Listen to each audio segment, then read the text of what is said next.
Dhe kjo nuk ishte rastësi, por një plan i mirë menduar, një skem klasike për të favorizuar klientët e qeverisë.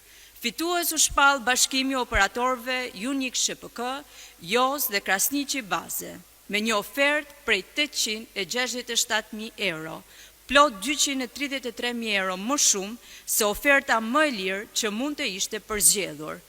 Kush është Unik SHPK?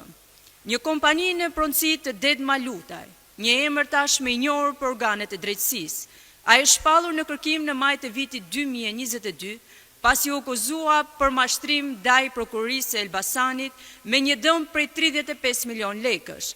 Ai së bashku me të tjerë ka instaluar sisteme të dëmtuara kondicionimi, duke shkelur kriteret e tendrit dhe mashtruar një institucion të drejtësisë. Por ky fakt, që duhet ta kishte përjashtuar automatikisht nga çdo garë publike, nuk e ka ndaluar Gentian Gjylin, drejtuesin e ARSH-s, për ta shpallur sërish fitues. Dhe kjo nuk është vetëm një shkelje e ligjit, por një poshtrim për çdo qytetar shqiptar që punon dhe paguan taksa, të cilat shkojnë për klient të pushtetit. Kjo është prova që konkurenca është vrarë, që ligji nuk vlen dhe që narkoregjimi vazhdon abuzimin me fondet publike për interesa klienteliste.